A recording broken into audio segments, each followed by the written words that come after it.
What's going on, everybody? Welcome back to the Fourth Down Show. I am your host, Kicking It with Keith, and we are going live, and we have a special guest. But before we get into that, you already know what it is.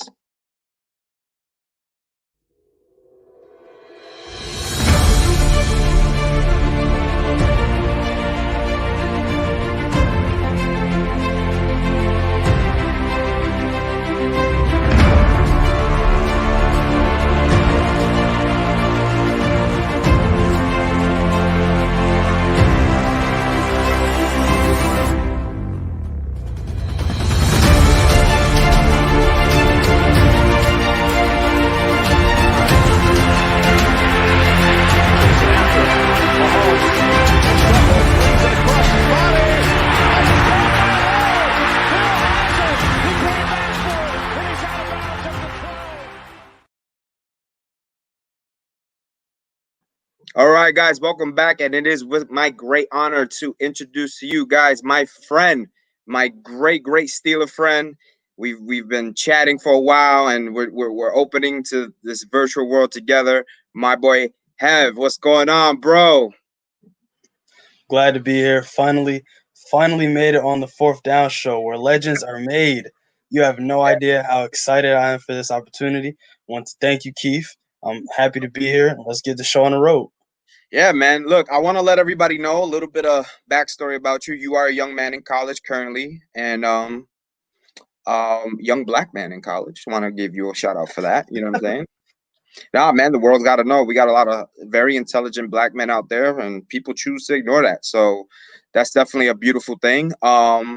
Big NBA head. Gotta love you for that. You're a big Laker head. Of course. Um, Congratulations, by the way. We'll see what happens this Friday. Also a big WNBA fan, and I love that. I love seeing your tweets about that. What made you fall in love with the WNBA? Man, it was really last summer. I was looking for something to write really about. I was given an assignment at the radio station. They said, you could pick a sport to write about every week. And there was like four different guys writing about baseball all at once. And I was like, I wanted to stray away from the norm a little bit. So, obviously before that, I watched the WNBA before, huge fan of the Sparks, but I never, watched, games from other teams or wrote about the sport and covered it extensively. So I took it upon myself last summer every week, to have an article on that. And then, throughout the school year, I will write about it on the side. I wrote about the CBA, and I wrote about Sabrina Ionescu when she was drafted to the Liberty, just, odd jobs. I wrote about I graded the draft for every team, every pick. And, then obviously as the season came on, I made it a goal to watch as many games as I could this summer. And, it's just been such great fun. I feel as if um, these women deserve a platform. And once they're given that platform, people will tune in and they'll read and they'll watch. And we've noticed it this entire summer, that opening weekend, I believe it was July 25th. They set viewership records on ESPN and ABC and all these channels.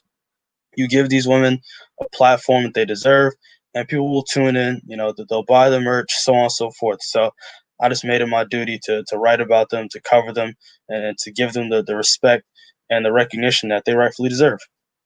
Man, that's a beautiful thing, bro. And when you said at the radio station, that's your school, correct? What school is that?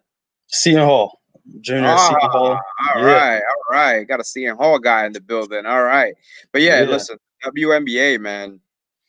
I honestly can tell you I've caught games when there's nothing on, and I've noticed like the kind of the the thing you hear a lot with the NBA is that basketball is at its purest with the WNBA. And yeah. I've noticed that a lot. And I love that about the WNBA. And one thing I love the most about the WNBA is out of all the sports and all the athletes, they're probably the most wokest. Like Yes, they're about it better than anybody. without question. I mean, when it comes to any social justice issue over the past, really for as long as I can remember, Yeah. WNBA players and the coaches, they're on the front lines when it comes to whatever. They're really willing to sacrifice anything and everything. I mean, we heard it with Maya Moore and Natasha Cloud. The list goes on and on. When it comes to these players willing to sacrifice, monetary value and their careers for social justice, and I applaud them for that. I think they're probably the leaders that need to be given more of a platform and outside of sports because they're united better than anybody, in my personal opinion. Because we saw like the little dysfunction with the NBA and with the NFL, the players don't have that much of a platform compared to like the WNBA and Major League Baseball is kind of a mess. So the way these women go about their business, man, pioneers, bro, straight Without pioneers. question. All right, so we're gonna get into what this show is really about, and we're gonna talk about some football. And we had the opening kickoff weekend in literally a pandemic year, which I'm not gonna lie, I was a little bit pessimistic. But we went through a whole week of football, which in a year like this, with no hiccups, no nothing, and we saw how it affected other sports. Pretty awesome. What do you think? Yeah, I was definitely a little pessimistic for sure. Um, over the summer, all the stories of these college campuses and these college football teams having dozens and dozens of positive tests. I thought there was absolutely no way the NFL season would work without a bubble, and of course, a bubble with the NFL would be highly unlikely. You have 53 players, on game day, and you got all the coaches and personnel, so there was no way that was going to work. But in the weeks leading up to the season, the testing numbers came out and they were near zero almost every week. And you had guys added on that COVID-19 list, and then they were taken off after a couple weeks. So as the season moved forward and the NFL and the Players Association, they started working with these doctors and whatnot, developing protocols and procedures. It Sorry looked about like that. it Mhm. looked like the NFL was heading towards a season. So great to see. Obviously all these guys want to play, and if they didn't play, there will be millions and millions of money lost, or millions and millions of dollars lost, I should say. So, sacrifices have to be made. As far as any players opting out for their own health and safety, I have no problem with that. But it was definitely great to sit down on a Sunday and get back to some normalcy. For real, bro. For real, because yeah, I was a little worried about how teams would kind of come out the gates, because we talk a lot about preseason being so relevant to us as fans, but when you really sit down, they need it. They really need those games to kind of just feel the vibe of the season, to kind of get a little bit of rhythm. And I was worried. I was wondering how teams are going to open up. And to be honest with you, I mean, there were some games that were pretty crisp compared to others, and I was kind of like surprised. I can't. I mean, I genuinely in a happy frame of mind was expecting a little bit more of a sloppy opening weekend, but the NFL kind of looked pretty awesome. What you think?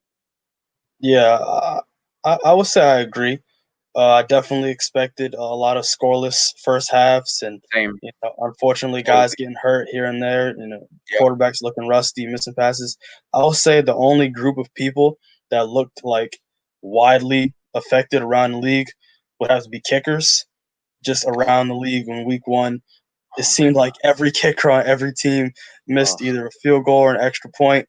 So, like you said, Dude, I although hate some fans might see the preseason as unnecessary and a waste of time, it's definitely necessary for a lot of these teams and players. Where you have guys out there and they need to get the rust off and they need to get their groove back, and that's valuable in-game practice time for kickers. So we saw week one, a lot of kickers missing easy chip shots, but besides that, we saw also some other teams that looked like they didn't miss a beat. So I expected it to be a lot worse than it really was.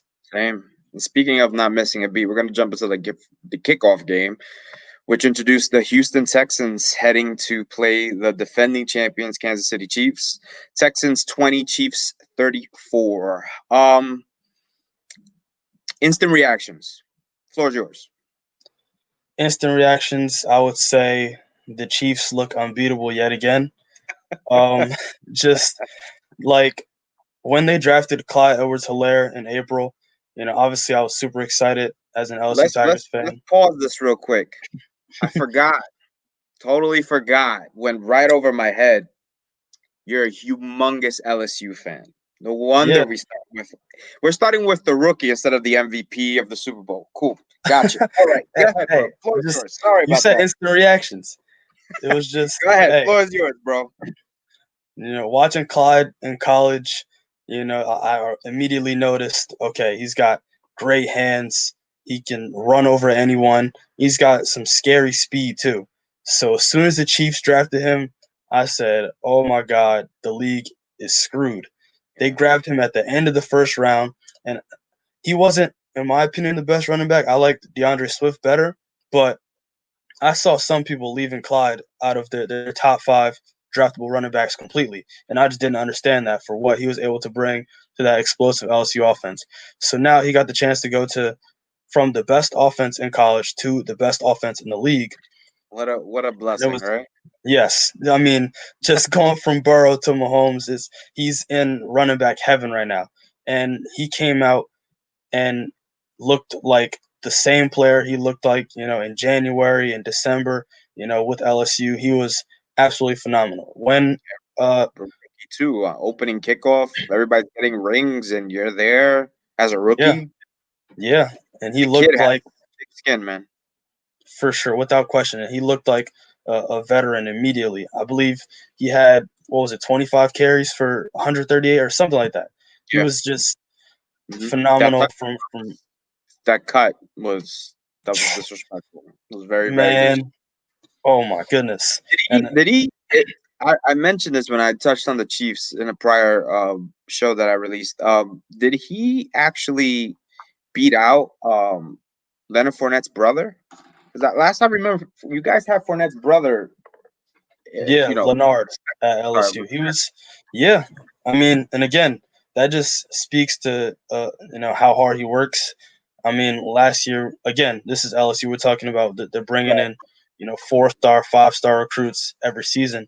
But last year, like, I mean, he really kicked it up another notch. Obviously before that, he was nowhere near that level of player.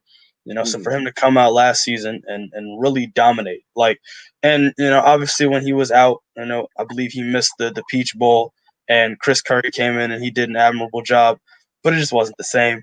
It just wasn't the same. Clyde offers just such a different We got a dimension. small reference, by the way. I just want everybody to know that. Of course, Clyde just offers just such a unique dimension to the team. His heart, he's just nonstop, all offense. Just he's like a wrecking ball. He's like the Energizer Bunny. He just doesn't quit. I've never Really. seen him quit on a play. When it comes to blocking, he'll give his all. He's And strong, and he he has all these attributes, and you got him in the middle of an offense where you have Tyreek Hill, maybe one of the fastest men in this country, an all-pro tight end, Travis Kelsey, solid to respectable wide receivers around that, with 2 great tackles, and maybe the greatest quarterback we've ever seen in our lives, with maybe the best offensive coach in the past, maybe 5 years, I'd say, maybe longer. Yeah, that's not perfect. The NFL should have it's taken that unfair. draft pick and not It's given it to them. unfair. I I, Like, they I, didn't I even need him. I truly think they didn't want to draft Clyde Edwards-Helaire as the first running back because he has 2 last names. I think that's the That's only the reason thing. why nobody wanted to That's put that whole name on the back of the jersey. That's the only reason I could think of, because you got DeAndre Swift. It sounds nice, you know. Yeah. It's I call me crazy because I watch DeAndre Swift a lot. As you know, I'm a Gator fan. You're an LSU fan. DeAndre Swift ran with a lot of other good running backs, a really good offensive line, and it was given to him a platform. Not to say Clyde Edwards-Helaire wasn't in the same situation, but I saw what Clyde Edwards-Helaire did to my Gators. That's all I got to. And I remember vividly how powerful that L felt because of just him. So listen, the Chiefs look on. But so some quick touch on the Texans. We had some changes. No DeAndre Hopkins. We all know Bill O'Brien is Bill O'Brien. Do you think Do you think it's just opening weekend? Do you think they can rebound this upcoming week 2, or do you think we're going to see more of the same? I think when it comes to Texans, they'll be just fine. Again, in the AFC South, you don't really need much better than like 9-7. So It's they fair. just have to focus on their divisional games and get a couple divisions or a couple other wins here and there. I think they just ran into a defending Super Bowl champions, just a For sure. buzzsaw on the road. Again, the Chiefs had a couple fans there as well. They had like 15,000 fans. So Yeah. you Yeah, know, that's tough, especially and in when Arrowhead, I mean, yeah. those guys are loud. I think when it comes to even a fraction, you know, yeah, like 20% capacity, and you could still hear them just reverberating through the stadium. It was insane. it felt I like think the stadium was full. yeah, a couple occasions, yeah, My it TV, was yeah. it was so loud. They Yeah. they're different. They're different. Were You they can see. putting artificial sound in that stadium with the fans there? 'Cause it I felt loud. I would have to check, but I don't think so, which is Wow, insane because it that's sounded like crazy. it That's sounded like there crazy. was a couple times. Because Uh, some games, like truly, some games were really quiet. So I guess they didn't yeah, pump the crowd noise in some games, but that one felt loud, like yeah. very normal loud, you know? It was just like a normal game in Arrowhead. But yeah, Yeah, looking at the rest of the Texans, um, obviously trading DeAndre Hopkins is a big blow. Looking at what he's able to do, against for the sure. Niners. But I think the wide receiver core as a whole, I think it looks a lot better. You've got Will Fuller, who had a solid outing. You've got Randall Cobb, Brandon Cooks, Kenny Stills. So, it's not just DeAndre Hopkins, Will Fuller, and then random guys anymore. You have actual guys that can contribute. David Johnson on Thursday, that was the best he's looked in a very long time. He had that opening score, and if he can bring that level of consistency over throughout the season, I think that'll be very important to the Texans. Because you look at who they've had at running back in the past, Lamar Miller and Carlos Hyde. David Johnson has produced at a level higher than any of those guys. There was a point in time where he was mentioned, among Le'Veon Bell as, some of the better two-way running backs in the league. So for him to come out and do that in week one and justify or at least try to justify the trade, for DeAndre Hopkins, I'm excited for him, to see what he Yeah, has left in the I tank. think the cool thing about well, I mean, not the cool thing, but like you trade DeAndre Hopkins for a running back, with his history, you want that to work. So Yeah. you would assume this head coach is gonna give this player like a platform to really succeed in, regardless of what you think of Bill O'Brien. He saw something. So for his sake and his job, he needs David Johnson to look like the David Johnson that we can remember and all know and love. For But sure. let's move on to a very interesting game. And I want your take on it. Miami 11, New England 21. We got the debut of Cam Newton. Um, I guess I'll start with this one. I thought for the most part, Cam looked. I didn't think nothing looked different with Cam Newton, besides the jersey. And I think for New England Patriot fans, I think they're gonna realize, okay, we have a good quarterback, good enough to get by, probably win the division, because I still think the division is trash, regardless of what people may think of Buffalo.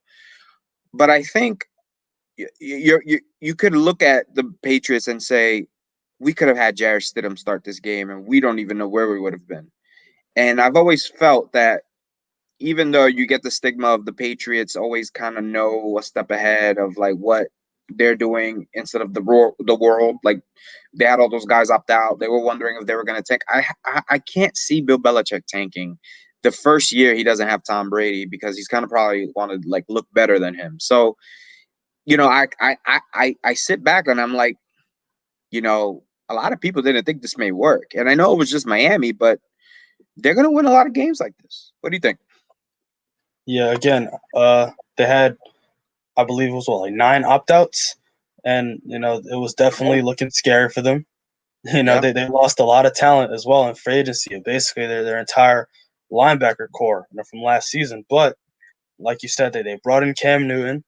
That gives them a dual threat at the position that they haven't had in like 20 years because Brady was never a running threat. And nothing close they to it. took they took full advantage of that. I believe they had 40 plus rush attempts, and Cam threw the ball less than 20 times, and they just got whatever they wanted on the ground. I Whether didn't it's even Cam Newton, Sony Michel, Rex Burkhead, I mean they have a legit running back core, and then you have Cam Newton as well. So and he's not some slouch with his arm either. So having that ability at the quarterback position, is dangerous. It's legitimately dangerous. And I trust Cam Newton more in big games than I do Josh Allen. So it'll be interesting to see that first matchup between the Patriots and the Bills. You have two quarterbacks who can get it done on the ground and through the air. Only difference is Cam Newton has played at an MVP level before. Josh Allen, was throwing Hail Marys to his fullback in a playoff game. So and I'm higher on Josh Allen than a lot of people are. But again, the Pats, they've still got Belichick, and now they have, a much better quarterback. And they still have Stephon Gilmore, still some solid pieces on that defense, that was elite just a season ago. They lost a lot of talent, but, the Patriots coaching and the culture that they've built, I easily believe that, this could be a 9-10 win team. I don't think they'll tank. Like you said, I think Belichick wants to prove that he can win without Tom Brady at the helm. And I think, he's going to take full advantage of this season, every opportunity available to do it. I don't see, what some Patriots fans see in Jarrett Stidham. He hasn't been good since his Texas high school football days. He was decent at Baylor and Auburn. I just don't see it now. I just don't see it now. And some people are talking about I him didn't even being, see that at Auburn. yeah, he's a solid, decent backup guy, and that's it. I don't really know why people thought he had a chance to beat out a former MVP for the starting lineup or I'll for the say it. starting spot. You don't have to say it. I'll say it. He's white. Yeah, yeah. I'll say it. He's I white. was beating around the bush, It's but okay. we can get straight to it. I'll That's be the yeah. controversial one. It's okay. You're a much better kid than I am. But speaking of that, I was actually going to ask you. I want to kind of paint a picture for you. All right. You know this better than I would know this. We saw Teddy Bridgewater get a big deal in the offseason. Well, a big enough deal for Teddy Bridgewater, my personal opinion. He Yeah. earned it, especially what he did last season. Hmm. And then I thought once Teddy would get signed, and not because they're two black quarterbacks, but because he was replacing Cam, that Cam would eventually find a home. Now, a lot of people, attest to this delay of him getting signed and the contract he got to COVID. But I don't know if that's very true because Teddy got a big old deal. Now, I don't think it's a race thing when it comes to Cam. But why do you think he had to go through what he went through? I understand he had some injuries, but I mean, there's quarterbacks that get injured all the time. We're talking about Big Ben walks around with injuries all the time. You never Yeah. see the situation with him, So, what is your take? I feel like with Cam, I feel like some front offices were a little turned off by his projected demeanor. They see the post game outfits and they see, I love him. how sometimes abrasive he may come off as, or the taunting and the Superman celebration, and they see him as a potential cancer. Whereas Teddy Bridgewater, you've got hard-working blue-collar guy that came back from that devastating injury in Minnesota and went, what was he, undefeated in his starts with New Orleans Yeah. last year. So, the stigma, there's a negative one attached to Cam, unfortunately. I think also, like you said, some people may attribute it to COVID or him not looking too good the last time he was playing healthy. And Teddy did go undefeated in his starts in New Orleans, so kudos to him. But there were some games in New Orleans where Teddy looked absolutely horrible. Namely, just off the top of my head, that game against the Jaguars last year, where they struggled to score. You have all these dynamic pieces in New Orleans, and they're struggling to put up points against the Jaguars, who aren't exactly the 2017 Jaguars anymore. So Crazy. I think Cam should have got an offer to the level of Teddy, but again, he signed a 1-year deal with New England. If he performs, then he can just get a bigger deal elsewhere, something similar to what Philip Rivers got. So hopefully it works out for Cam. I would have liked to see him get a huge offer. He definitely deserves to get paid, the caliber player that he is. But hopefully everything works out this season so he can get that bag. I agree, man. Speaking of caliber of player, especially one that a lot of people had, quite an opinion on, is Aaron Rodgers. And after the draft, we had a virtual draft. The whole world got to sit down on their sofas and watch Roger Goodell for 3 days. Just, go pick by pick. And, we waited to see what the hell Green Bay was going to do with their first round pick. And when we finally got to see what it was, man, I think they're still talking about it because, you draft a quarterback so high that you trade up for to give what message? At that point, what do you say? What are you telling the guys in the locker room? What are you telling your quarterback? And you sit there and you wonder, okay, I'm a neutral fan. I don't live in Green Bay. I don't know what it is to be a Packers fan through and throughout, but you're immediately thinking, okay, the clock's ticking. And this team went 13-3.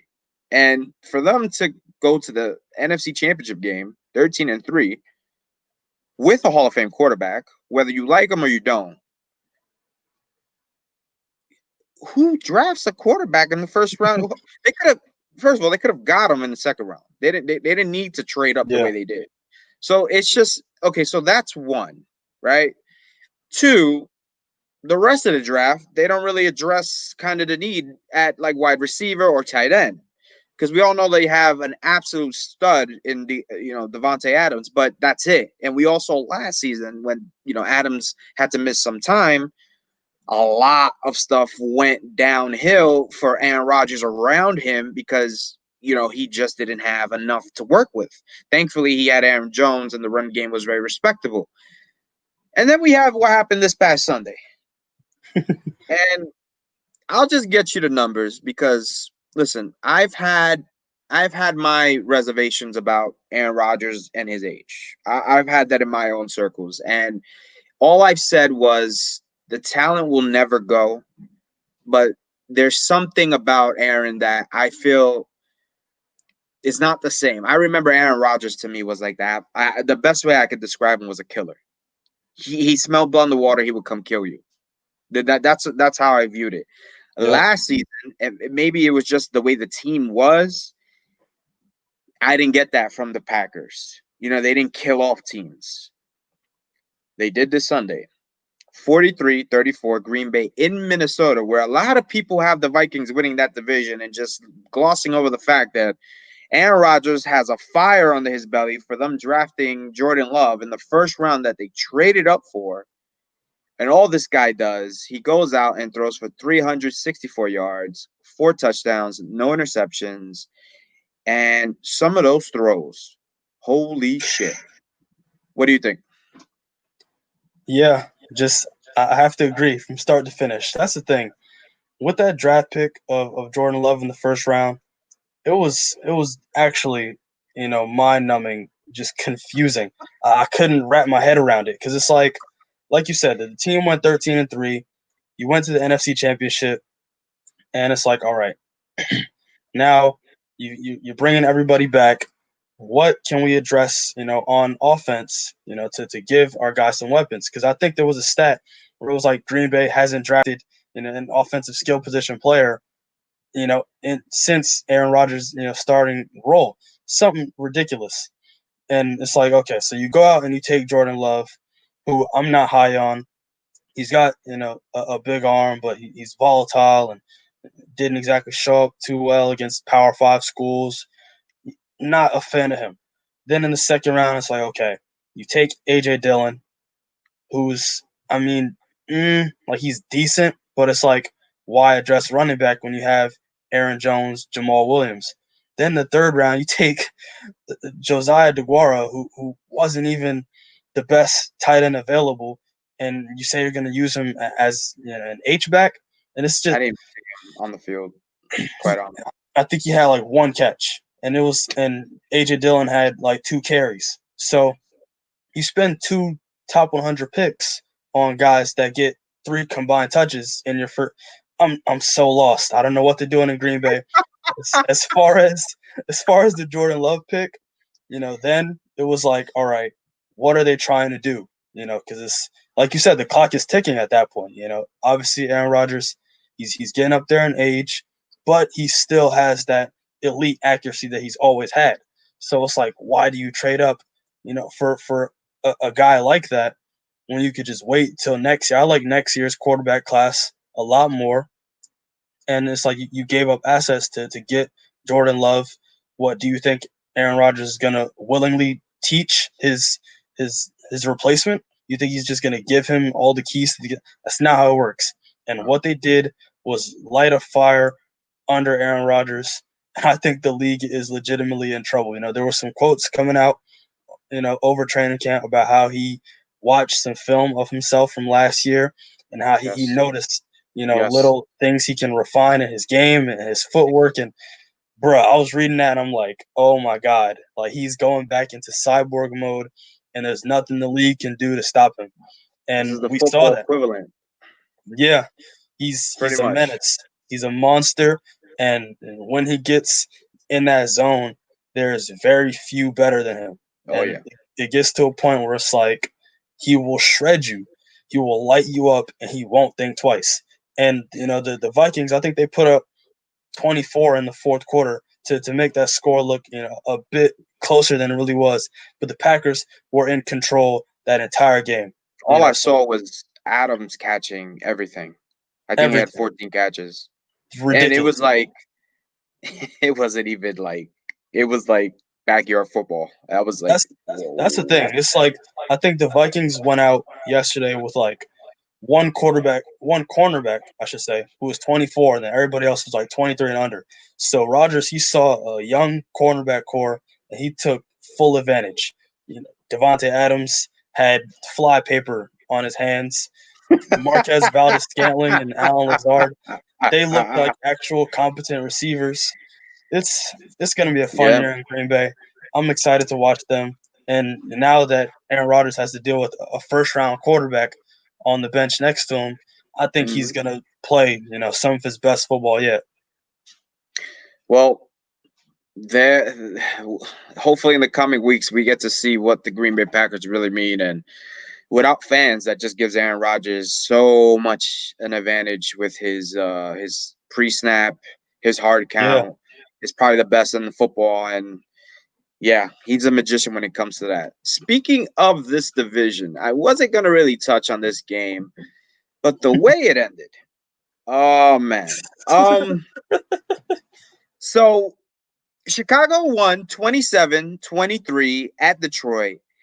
And I'll tell you what, man. Listen, everybody has their fantasy football teams. Everybody, they're watching a game on Sunday, and they pretty much looked at this score line for the better part of the whole 3 hours from 1 to 4, and you saw like 20-6. That's what I kept seeing, 20-6, and all of a sudden it's like 320, 325. I look up, and the Bears about to win the game, and I'm just like, well, what the hell?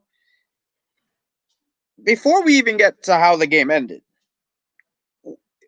what would be your reaction if I told you Mitch Trubisky would throw 3 touchdowns in the fourth quarter to win a football game week 1 when he wasn't even given the job fully about 3 weeks ago? Oh, That it's has over me. crazy. I mean, I'm not a big Mitch Trubisky fan, but I sympathize with him. It's not his fault teams didn't draft the right quarterback ahead of him, but I didn't see that coming. Not only does he throw 3 touchdowns in the fourth quarter, which is like Aaron Rodgers ish stuff you expect, he doesn't win the game completely because he leaves enough time for Matt Stafford, who had a really decent day, to go down the whole length of the field and go win the game with a touchdown. And we all thought he had that play actually executed perfectly well because He had a touchdown in literally right here to his receiver, who we mentioned earlier, DeAndre Swift. Now I'll tell you right now, Mm. Clyde Edwards-Helaire is not dropping that ball, and Clyde Edwards-Helaire didn't even catch a ball last Thursday. But if you saw this game, you're sitting there, you're thinking, well, here comes Matt Stafford. Matt Stafford's pretty clutch to a certain extent. You know, he hasn't had a great success in the playoffs. We understand that. But during the season, he'll give you a really, really good, fourth quarter, which he did. And he got let down by his rookie running back who was taking in the first round. Was he? Wait, was DeAndre Swift in the first round? He was, I right? think he went second round. I Excuse think me, second second round. round. A word. Edwards-Helaire was Yeah. the first round. I'm sorry. But still, like, when I saw that, I said, Edwards-Helaire doesn't drop that. And then on top of that, there's no, so if you saw the play, he's throwing the ball towards the pylon, and Swift, all he has to do is catch it and fall back. Yeah. There Yeah. was no need for him to turn. Where is he? Why turn to where are you going to run? You're already in the end zone. I don't know, man. I don't know. I mean, I don't I know. didn't think I was going to touch on this game, but shit. What was your reactions to the last quarter of that game? Yeah. So I mean, like you said, looking at the score line, it was 23-6, and I was like, of course, classic Bears. Mitch Trubisky, he looked like legitimately bad, and I was like, all right. So I'm assuming next week Nick Foles is going to be the starter, and they'll be playing musical chairs for the rest of the season in Chicago. And then he just started dicing the Lions up. And last season, the Lions had one of the worst, if not the worst, passing defenses in the league. So Yes. they set out and they made all of these signings, Desmond Trufant and Jamie Collins, and they brought in Danny Shelton. They got all these guys. This is a revamped defense. They We even didn't see. drafted Jeff Okudah, who didn't even play. Yeah, yeah. I think he was hurt, and Yeah.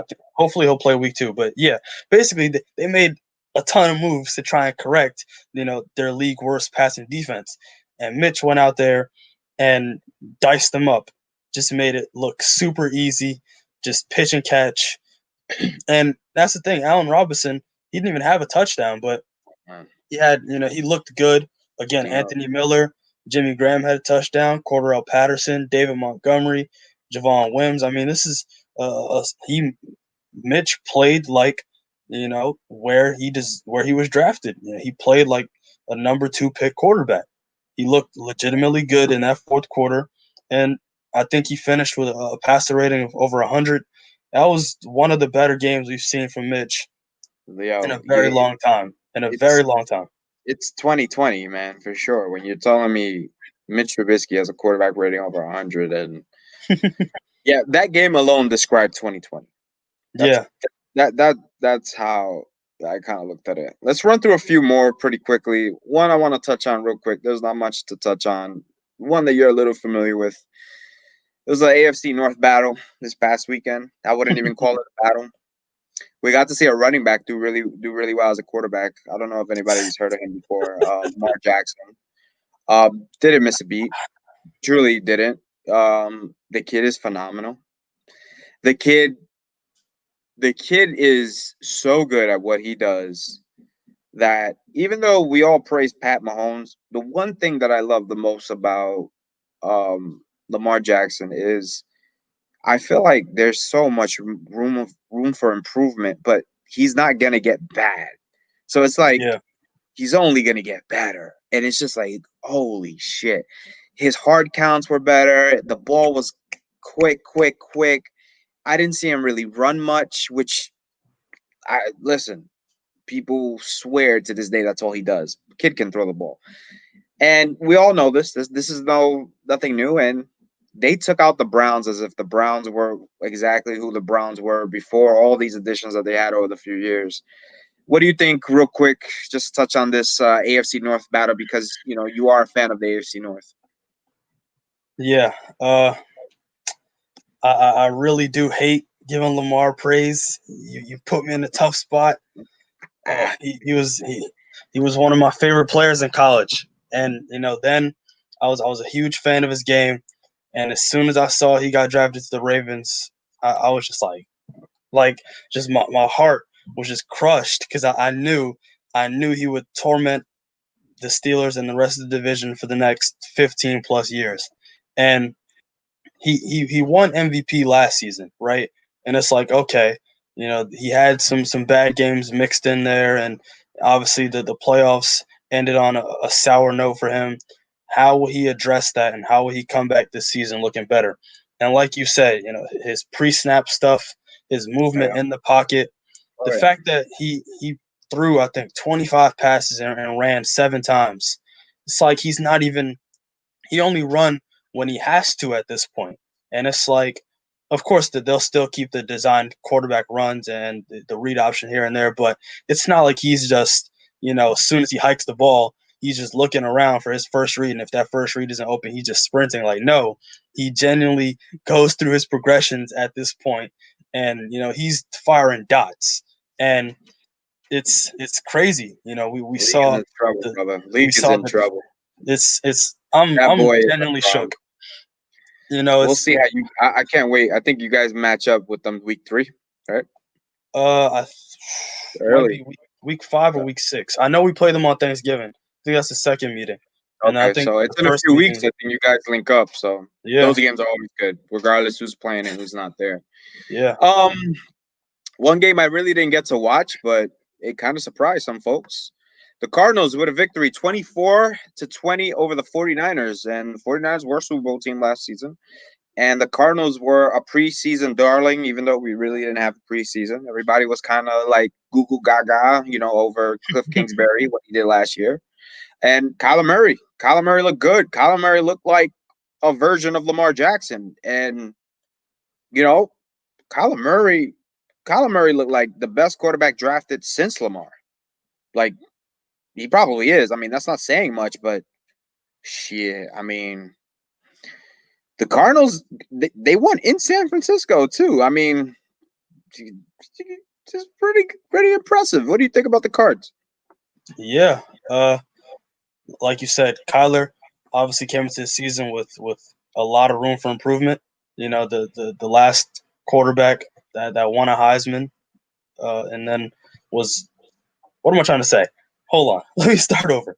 Okay, Kyler That's okay. Murray came into the season with a lot of room for improvement. Last season, he was phenomenal, for his draft slot and the weapons around him. Last season, he had, honestly, Larry Fitz, Christian Kirk, and then like Ken and Drake down the stretch. So now the team was like, okay, here you go. We've gifted you a top 3 wide receiver. Now go to work. And week 1, you have to play against Super Bowl runner-up. Let's see what you can do. And he came out and performed admirably. He had, I think, 90 yards on the ground. That long rushing touchdown. He had a touchdown through the air. But I think what was most important was the immediate chemistry and the rapport he developed between him and DeAndre Hopkins. Yep. DeAndre Hopkins, obviously before Deshaun Watson, he played with a lot of bad quarterbacks, and he made them all look much better than they really were. So now he's Brock playing. Osweiler, $72 million rich. That offer will never make sense to me.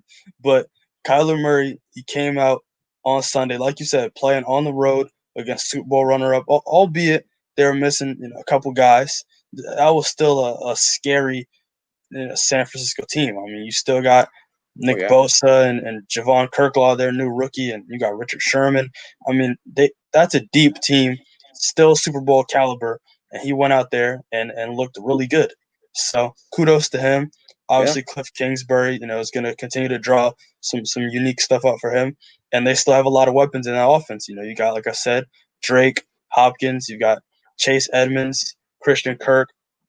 So it's a lot of talent on that team, Yeah. and they're putting the pieces around him to succeed, and it's up to him to do well. And I think week 1 was a significant, milestone for him and a great start to pick up that huge win.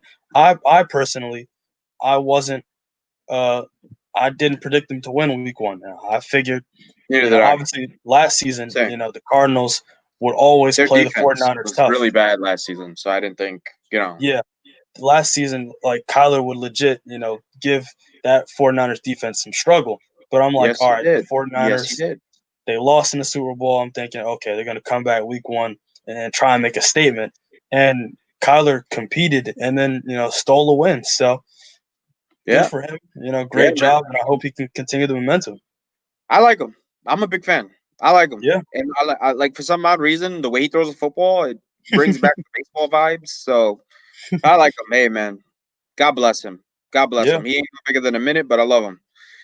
All right, so we're gonna touch on two more games before I give you the absolute freedom to give me every little bit of Steeler news you want to give me, because we all can see, as right there, we have a Steelers fan Ah, in the building. So let's run through these next two games pretty quickly, but there is some talking points here. all right. Tom Brady, Buccaneers debut, 23-34 in New Orleans. Here's my quick take. They need a good month. They need a month. If they get out this month 500, I tell you right now, in October they'll probably go maybe undefeated. But they need a whole month. They may not win a game this month. They may win one game this month. But they need a month of football, like true football, because Gronkowski was running like Mick Foley. He looked like he was insane. Tom, there were some throws that looked good, but the connection, the rapport, no, not the same. Not the surgical, clinical, quarterback that we always know he can be.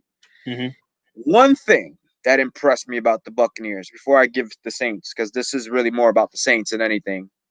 That defense looks pretty good, and it was a little bit overlooked. Everybody was talking about the Buccaneers offense. I know they gave up 34 points, but for a large part of this game, Drew Brees was punting this ball, and they weren't just scoring on every play. So if they can get their shit together, and this defense to play the way they did with Levante David and Devin White, and we all know about Devin White, and hell, glad he graduated.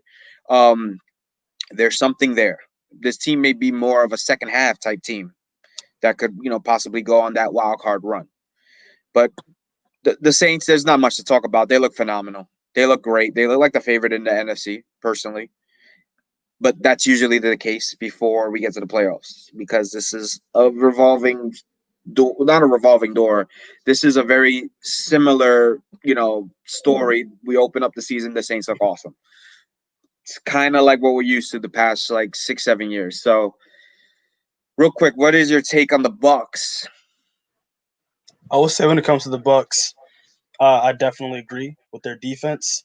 I believe last season they were number one in rush defense, and the Jets were number two. But I think the Bucks were number one Oh, by like 14 yards per game. Like their rush defense is legitimately shut oh yeah, down, and oh they yeah. held the Saints to 82 rushing yards on Sunday on 2.4 yards per carry. Like you said, they got a ton of goons. You got Levante David, Devin I thought White. those corners are all right. Carlton Davis. Yeah.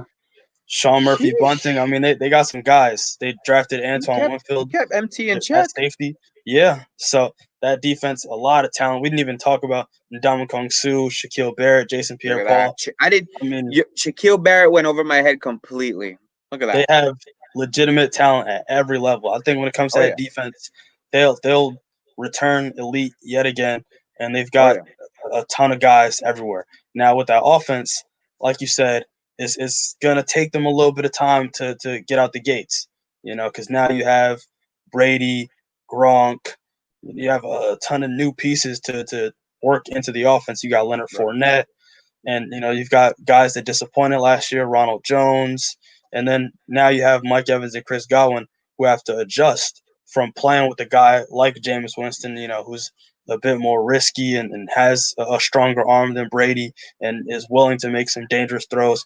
Now they have to adjust their game entirely, to a guy whose drop back is different, whose throwing release is Hmm. different. Oh I mean, yes. they have to Very look good. at That's all of that. actually a really good point. His drop back and where he's putting the ball, like those things that don't have a stat, are actually overlooked. And it's actually a very good point by you, because if you think about how Jameis Winston is dropping back and releasing the ball, it's probably not as refined as Tom, but he's dropping back knowing where Mike is usually 7 out of 10 times, and he Hmm. doesn't have to give a much refined release, a much refined, 7-step drop the way Tom does.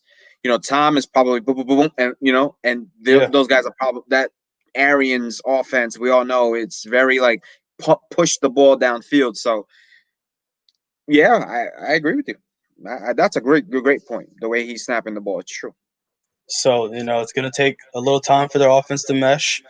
Also, I think their offensive line, they need to step it up Oh yeah, I significantly. think. Oh man, let me tell you, I saw Cam Jordan the whole game, Just and that's a living in the guy who backfield. doesn't get enough respect. That man is a very good football player. That man, he may never win Defensive Player of the Year award, but holy shit, when he's on that A game, He's it's a talented. That bad boy. entire Saints defense, but Oh yeah, the the New Orleans defensive line and their secondary especially. I mean, and Demario Davis. How could I forget about him in the linebacker core? I mean, he's a difference maker. But I that hate Tampa saying Bay his name. I offensive miss line, him so much. But that, continue, please. that Tampa He's a Bay offensive phenomenal line football player. for being as highly paid as they are, I believe they're like top five in salary in the Yeah. league. Yes. Tom Brady on Sunday, he looked like, it was every couple of seconds, just Well, hey seeing man, ghosts. So this isn't they the need to step it AFC up. East, man. This is a very good division. Even the Yeah. Panthers will fight them tough. All right, before we get into your Steelers,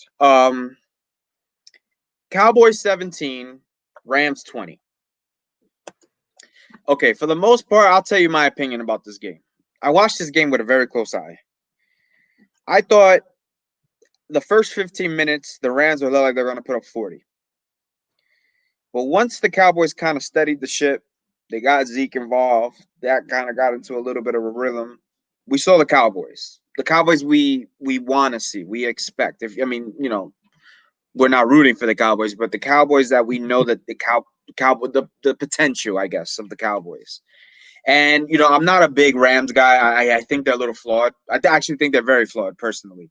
But I feel like the Cowboys, they should have won this game. And as I'm watching this game, I noticed that they didn't score for a while in the second half, and I'm just like, okay, all right, the game is still like within reach, and we get to I want to say under 11 minutes, 10 minutes in the fourth quarter, 4th and 3.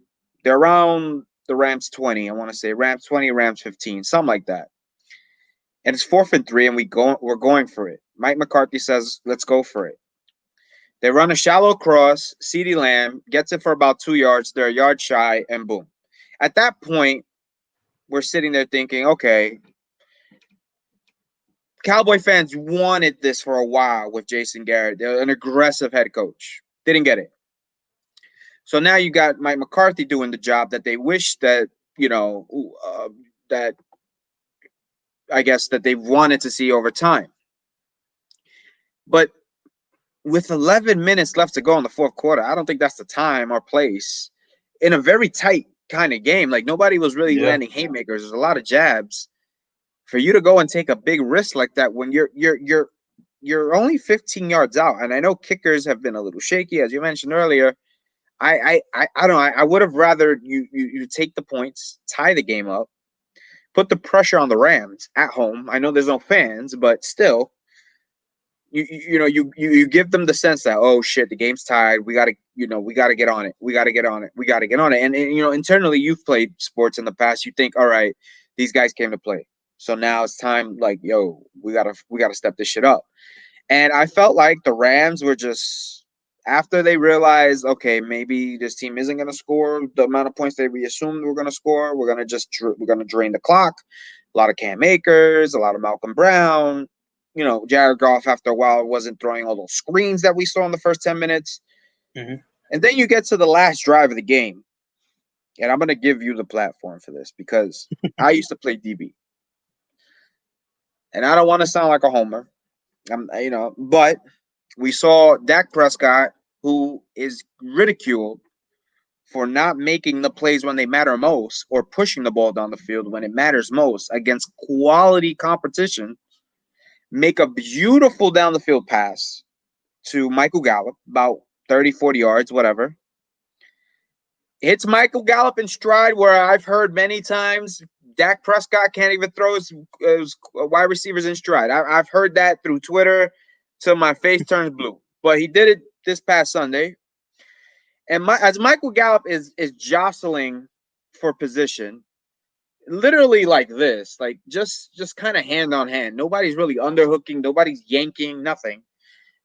Jalen Ramsey, $120 million man, whatever it is right there with him. And the minute slight separation occurs, Jalen Ramsey puts his finger in the outlet and gets shocked. Sells the call. Offensive pass interference with like 30 seconds left. Now, there were like a few plays after. Dak didn't convert. Dak was trying to push the ball. Ball went out of bounds, whatever. Dak is not Pat Mahomes. Dak is not, Drew Brees in the fourth. We understand. We know what Dak is. I guess what I'm trying to say is that he did his job. Michael Gallup, to me, did his job. Jalen Ramsey, to me, also did his job. Did the refs do their job? That game was especially annoying. That last play too, because I have Gallup in fantasy, and that extra 4 or 5 points would have made me sleep a lot easier heading into Monday. But I mean, yeah, the Cowboys should have won that game going away, and credit to the Rams. They realized the run game was working, and they continued to pound the rock. They had 40 rushes for over 150 yards. It's not a good average, but Malcolm Brown looked impressive. He was able to get some good carries. And like you said, Jared Goff had those screens early on to Robert Woods that were money. But, in the totality of the game, Jared Goff wasn't exactly, making jaw-dropping throws. He was doing a lot of dink and dunk. Dak outplayed him. I feel as if the Cowboys as a whole, Zeke was, by far the most impressive player. It's just it's tough on the field. That includes Aaron Donald, in my opinion, for sure. And it was just that last play, just a tough break. Jalen Ramsey, he's a talented cornerback. He saw, the beautifully thrown pass from Dak. And he realized it was going to drop right in Gallup's breadbasket. So as soon as Gallup went to just create a tad bit of separation, he sold the call. And, at that point, if you're McCarthy, you can't challenge that because there was contact and the refs aren't going to overturn a call like that, And you can't even challenge. It was under 2 minutes. That's craziness. That's even worse. So I didn't even think I don't even think they had even timeouts I don't even remember. But it just brings me back to them going for it on fourth down. Like I have some Cowboys fans tell me they were not upset at the call, at the attempt. They were mad at the actual play call, but it went to CeeDee Lamb, who, if you just type Dallas, you're gonna get CeeDee Lamb's like origin. You're gonna get where his mother was born and his cousins. What more do you want? And maybe it was CeeDee Lamb's fault. Maybe the drag route was kind of like not performed correctly. Maybe he assumed like in Oklahoma, his drag routes are done a certain way. In the NFL, these cornerbacks are just as fast as you. Who knows? Maybe Dak didn't make the right throw. I know he made a really bad throw to Amari Cooper, where Cooper wasn't even looking at him. I don't know.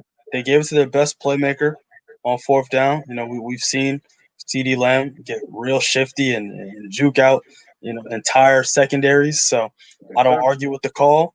If it works out, if it pays off, then you look like a genius. And it didn't, so they looked really goofy. And at that point, people were saying, well, they should have just taken the points. Yeah, sometimes in that situation, probably it would have been best to take the points because it was still early in the fourth. There was no need to go for it, But like if that exact play occurred, say 3 minutes left in the fourth, like at that point, okay, you have to go for it there. Maybe if you have your timeouts, maybe you play that game because their defense, only gave up 20 points, at that point in the game. Not having a bad outing. Maybe you trust your defense. But, if they take the points, people might say, oh, they should have went for it, 4th-1. Who knows? A tough loss and another line of tough losses, Yeah, I feel like questionable calls. that's all that happens to them, man. It's just, they changed the head coach. You think Jason Garrett was the problem. Apparently it wasn't. And let's finish up with your guys. Monday Night Football. Steelers 26, Giants 16. Floor is yours, sir. I'll give you my 2 cents when you're done. Man, I just have to say, it feels amazing to actually have a competent quarterback for once. I mean, going from first in red zone efficiency in 2018 to dead last in red zone efficiency in 2019. It seemed like every time last year our offense would get something going, when we would get to the red zone, we just wouldn't be able to score, or we would settle for 3, and it hurt my soul. It really did. Going from Hall of Fame quarterback to second round, really a rookie, or duck in FCS undrafted. Oh my gosh, yeah, yeah. So watching Ben take the field yesterday, I expected him to look rusty. I expected him to be a little bit iffy, especially, with David DeCastro missing on the offensive line. He's one of the best guards in the NFL. So I figured early on, I'm like, all right, we're not going to come out slinging it. So he was looking shaky, and I started to get a little weary, but I was confident, because that's, the quarterback who's been at the helm for the last 15 plus years in Pittsburgh. So I know what he's capable of, and I know what he's done in the past, and he has the weapons around to make plays. So started out Those slow. weapons are good. Yeah, they look good, man. He's Even Chase Claypool looked good. Yeah, nice that sideline catch. Yeah, that was really nice. Man, I can't stop seeing it every time I log into Twitter. Jesus Christ, you would have think nobody made a toe tap grab in their life. Juju looked real good. He looked a little spry out there. A little, he looked rejuvenated. Man. He's trying to get that contract. And how about Benny Snell? First of all, fuck Benny Snell. Straight up. What? Whoa. What is this about? That piece of shit. Beat the Gators when we never lost to Kentucky. It was like 20 years we didn't lose to Kentucky. Here comes fucking Benny Snell with like a 200-yard gain. That's Benny Snell football. In the swamp. And we fucking fuck Benny Snell. But you know what? It's tough. It is what it is. He looked good, man. Yeah. He looked good. And you know what? He looked like he lost weight. He looked a lot faster. He looked thin. He looked sharper. Because that was his knock, that he was like too slow. He wasn't like NFL like speed, like for a running back. But I thought he looked better than Connor, and I know Connor got hurt, but I thought he looked good. And that's the thing. Even when Connor was out there, like before he got hurt, he wasn't impressing me in the slightest. And again, we did. Obviously, we were missing DeCastro, and we've got a new guy at right tackle in Zach Banner, who unfortunately tore his ACL. So it was definitely a lot of changes on the offensive line. But James Conner, to be the starter, and to look terrible, and then have the backup come in running behind those same guys that you're running behind, and doing your job a lot better, doesn't bode well, especially in a contract year for Conner. Obviously, again, we saw what he was able to do in 2018, in the midst of the Le'Veon Bell contract disputes. He went out and had one of the better seasons from a Steelers running back this past decade and made the Pro Bowl. Obviously, we're not knocking his talent at all. But when, you're not much of a factor in the passing game, you consistently get hurt, it's at some point it starts to add up. And, when you're not performing on the ground like he wasn't Monday, and your backup can come in and perform admirably while running hard, while looking confident, it's looking rough. I think he took his job. For sure. We're gonna see.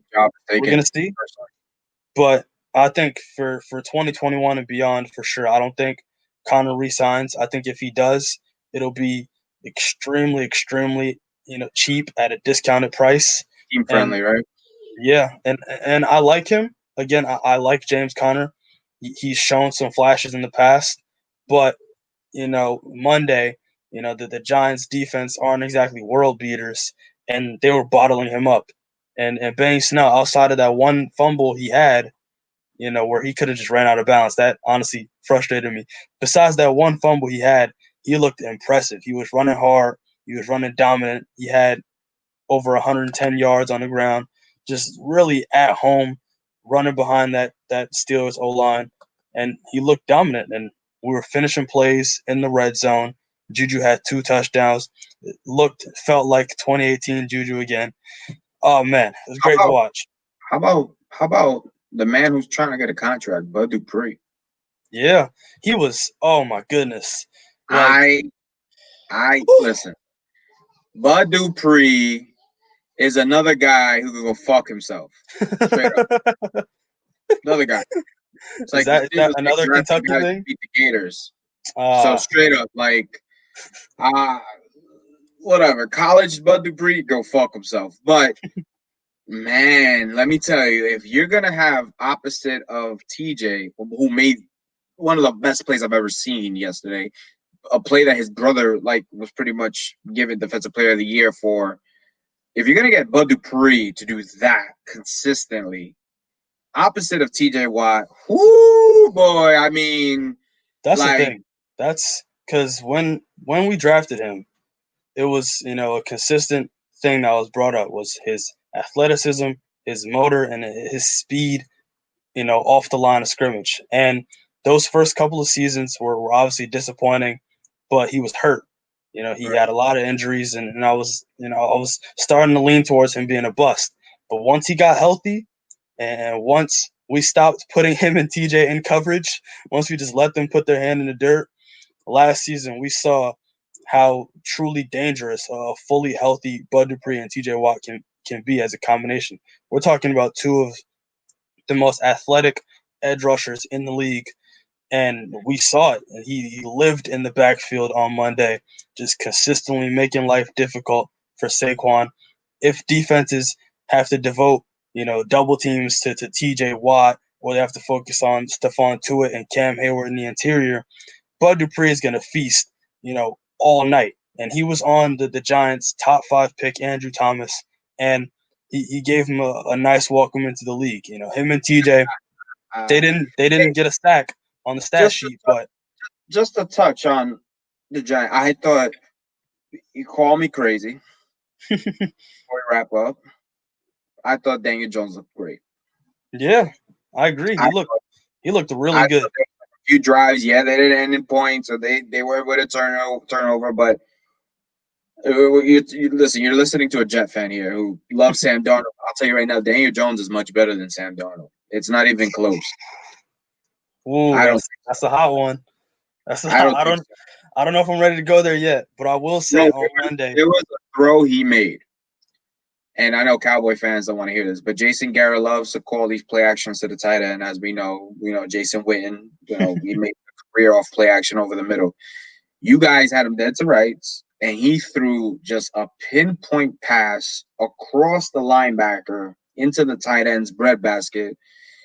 It went for like 15 yards, whatever. But man, let me tell you, that's an NFL throw. Guys were in his face. I don't know. I think he's the best quarterback in the state. That includes your boy Josh Allen. He's made tremendous strides. And another thing, there was one other play where I thought like a sack fumble was guaranteed. Like I saw Bud's arm going around to slap the ball, and he tucked it and he helped. Man, he was not doing that last year. He wasn't No, because because we're last like, year he was fumbling the ball. yes, and the play Yeah, still went down as a sack, sure, but the fact that he had the wherewithal and the awareness to realize, oh snap, I'm about to fumble this ball. Let me secure it. yeah. That's, I mean, we're talking about saving possessions for your team. And again, I don't think that possession ended in points, but Yeah.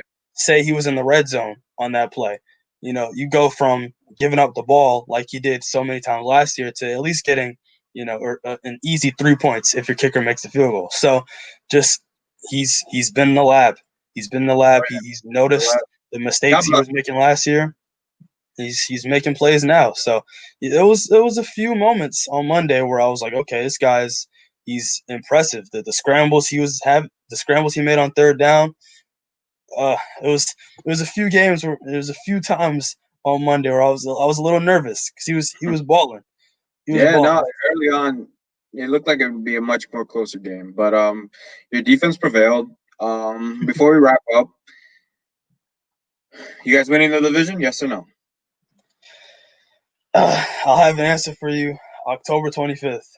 All right. I have. If we show up, okay. Because here's the thing, right? Okay. The last time we played Lamar, he had 3 interceptions, and that was his worst game last season by far. Okay. If that same defense shows up October 25th, because here's we have the speed, we have the talent on defense to possibly contain him, and we have the defensive line depth, to make the running the ball difficult. So it's it all comes down to whether the defense performs or not. Obviously, they have a ton of names on their defense. I trust Ben Roethlisberger at quarterback, but also he's been known to make a few boneheaded throws here and there. I think last season the fact that we were able to play them tight, with Mason Rudolph and then Duck Hodges at quarterback that game, losing in overtime, it was a good chance, that we could have won that game. So October 25th, that one circled on the schedule. Then we've got the Thanksgiving game a month later. So it's going to be an exciting 2 rounds before we hopefully play them in the AFC Championship. Well, look, listen, I give you guys the benefit of the doubt. When you guys match up with the Ravens, it's must watch. So we will be watching. All right, guys, this has been our first inaugural live stream. I am so honored to be here with my boy Hev. Listen, Hev, let them know where we can find you, your socials, any other work you're associated with. We'll put that in the link below. Floor is yours, sir. Yeah, for sure. Follow me on Twitter at Hev_TYC. Of course, follow at WSAU Sports. I drop articles over there, every now and then. Also writing for this one site at Nothing But Nylon. I've been working on something Awesome. WNBA related for them, so that should come out hopefully within the next week or so. I still got a ton of writing to do on that, but yeah, Twitter is grinding, really, bro. Keep grinding, man. Yeah. All right, love to see the next article out, brother. And very excited. Let me know. Send that right over. I want to be the first to read that. Of course. All right. Listen, brother. You have a safe night. We're gonna wrap things up. We out of here, brother. All right. Peace out, everybody. Later, Hev. All right, guys. Listen. You know what to do. This is the Fourth Down Show. You can follow us at our Instagram page at the Fourth Down Show and at our Twitter page at Fourth Down Show. It's been a nice run through of week 1. We are ending things now, and we'll see you next week to wrap up things on week 2. And don't forget, we have Thursday Night Football coming up in a few hours. Bengals, Browns.